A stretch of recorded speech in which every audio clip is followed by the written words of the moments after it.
Amados, bom dia, queridos, que a graça e a paz de nosso Senhor Jesus Cristo estejam com cada um de nós nessa manhã de quarta-feira, quinta-feira hoje, né? Passou a semana rápido demais, né, gente?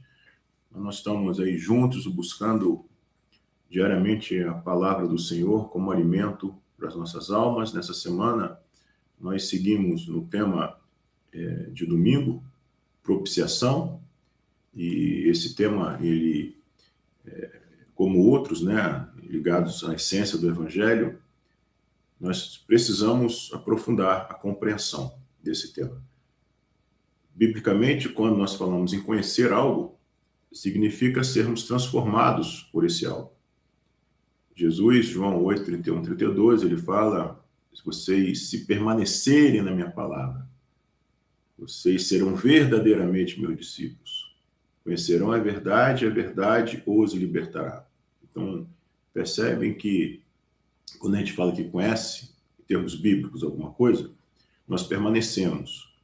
Nós somos transformados na nossa caminhada por aquilo que nós afirmamos saber. O que nós vemos hoje em várias áreas, né, da sociedade, política, negócios, relacionamentos, é hipocrisia.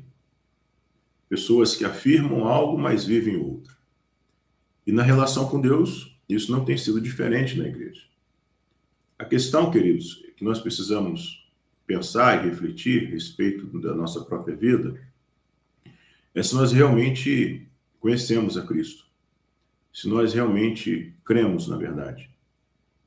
Não adianta nós falarmos e não vivermos, não só em termos morais, éticos, pessoais, mas em termos de obediência ao Senhor. Veja aqui 1 João 2,2, o texto volta a falar sobre a propiciação. O fato de Cristo ter pago pelos pecados, ter entregue a sua vida. E veja o que o texto diz assim: e ele é a propiciação pelos nossos pecados. Ou seja, ele é a vida de Cristo, quitou a nossa dívida com Deus. Dívida que todos nós tínhamos que pagar com a nossa própria vida. O quanto mais entendemos isso, a nossa vida é que mostra se nós realmente entendemos ou não. Pode ser que isso seja apenas uma teoria que você concorda intelectualmente, mas você não crê. Ou se você realmente crê, a sua vida é transformada por isso. Não tem como a gente separar conhecimento e transformação. Não tem como. Então diz que ele é a propiciação pelos nossos pecados. E não somente pelos nossos, mas também pelos do mundo inteiro. E aqui tem uma questão importante para a gente entender. Muitos afirmam que Jesus morreu para salvar todos. Então, todas as pessoas são salvas, porque isso está escrito pelo mundo inteiro. Mas veja o que vem logo depois. Precisa entender o que está escrito, né, gente? Não adianta você pegar um pedaço do texto e tirar do contexto. Logo no versículo seguinte fala: e nisso sabemos que o temos conhecido, se guardamos seus mandamentos. Percebem? Então, esse mundo inteiro não são todas as pessoas. Mas quando você estuda o contexto de 1 João, ele se refere àqueles que viviam dispersos pelo mundo inteiro, nas várias partes do mundo, e que tinham sido alvo da morte de Jesus. Então, a salvação continua sendo uma experiência que exige transformação na nossa vida. Então, nisso, sabemos que temos conhecido se guardamos seus mandamentos. Aquele que diz, eu conheço, mas não guarda os mandamentos, esse é mentiroso, a verdade não está nele. Então, amados, o que nós podemos entender aqui é que Cristo morreu para que aqueles que ele decidiu salvar conheçam o Evangelho. Estão pelo mundo inteiro, é isso que o texto diz. Estão pelo mundo inteiro. E como é que essas pessoas serão alcançadas? Por aqueles que já foram alcançados. Nós, que afirmamos que cremos em Deus, somos nós que vamos comunicar esse evangelho para aqueles que estão no mundo inteiro. Por isso que Jesus, na grande comissão, ele diz para que nós preguemos o evangelho a toda criatura, fazendo discípulos, em nome do Pai, do Filho, do Espírito Santo, ensinando a obedecer. E a gente deve ir, queridos, e pregar essa verdade. falar essa verdade, comunicar essa verdade ao mundo inteiro, aqueles que estão espalhados pelo mundo inteiro. Veja que Paulo fala um pouco sobre isso, 2 Timóteo 2,8. Ele diz assim: lembre-se de que Jesus Cristo, descendente do rei Davi, ressuscitou dos mortos. Essas são as boas novas que eu anuncio. Então está falando da ressurreição de Jesus. E por causa disso, sofro e estou preso como um criminoso. Então veja que Paulo, ele, por pregar o evangelho, ele estava preso. Ele estava pagando o preço. Mas a palavra de Deus não está presa. Portanto, estou disposto, veja, 2 Timóteo 2,10. Portanto, estou disposto a suportar qualquer coisa, se isso trouxer salvação e glória eterna em Cristo Jesus para os que forem escolhidos. Então, amados, aqui nós vemos um equilíbrio perfeito entre a soberania de Deus, que decidiu salvar as pessoas que ele bem escolheu, e o preço que aqueles que foram salvos devem estar dispostos a pagar para que o evangelho seja conhecido.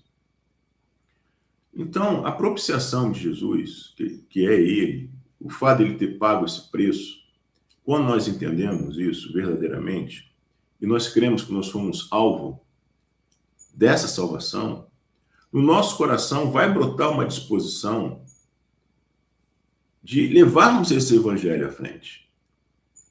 Então, se você ouve a palavra, mas você guarda para você, é porque você não entendeu ainda a palavra. Romanos 1,16, a palavra de Deus diz que o evangelho de Deus é poder de Deus em ação para a salvação. O evangelho, gente, ele é dinâmico. Ele não é uma poça parada, ele é um rio de água viva. É uma corrente, é movimento. Esse é o evangelho da Bíblia. Se eu vivo o evangelho como uma poça parada, só em mim, eu não estou vivendo o evangelho verdadeiro. Isso é a diferença entre a salvação e a condenação. Aí 2 Timóteo 2,11 diz: e esta é uma afirmação digna de confiança. Se morremos com ele, também com ele viveremos. Se perseverarmos, com ele reinaremos. Se o negarmos, ele nos negará. Então, queridos, veja que não testemunhar de Cristo com a nossa vida, escolher a conveniência, a comodidade de estarmos mais adaptados a ideias do mundo do que confrontá-las com a nossa vida. 2 Timóteo 3,12 diz que aquele que vai viver piedosamente sofrerá perseguição. Mas eu não quero me incomodar, nem incomodar as pessoas, não quero correr o risco de sofrer perseguição, não quero ser o chato da história. Eu estou negando a Jesus. Eu estou negando a Jesus. Não tem como nós conhecermos, sabermos quem ele é, o que ele fez, e ficarmos com a boca calada.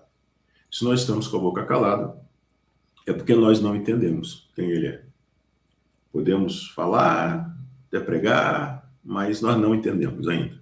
Não compreendemos. Colossenses 1, 3 e 4, Paulo fala em relação aos Colossenses, desde que ouviram e compreenderam a verdade do Evangelho, começaram a dar frutos. Então, é uma análise que eu tenho que fazer da minha própria vida, cada um de nós, se eu tenho dado frutos.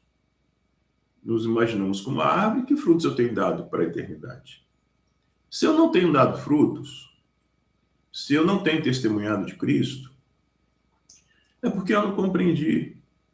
Percebe? Então, apesar de ser algo assim, muito enganoso, ao mesmo tempo, amados, é muito fácil a gente ver, né, olhar para a nossa própria vida e ver se a propiciação, se a morte de Jesus naquela cruz, a ordem que ele deu, para que a gente seja instrumento de propagação desse evangelho na nossa vida, realmente está acontecendo ou não. Não cabe, gente, esse modelo de ser igreja calada, igreja que não se manifesta, igreja que não prega, igreja que não evangeliza, igreja que fica presa entre quatro paredes, cantando louvores, ouvindo a palavra e vivendo como um clubinho evangélico. Isso não é igreja, gente. A gente não pode ir por essa direção. Isso não é igreja. É outra coisa que o povo inventou aí, não é a igreja de Cristo. A igreja de Cristo é aquela igreja que as portas do inferno não vão prevalecer contra ela. Ela vai, ela prega, evangeliza, ela estende a mão, ela alcança o perdido, ela desafia os padrões do mundo.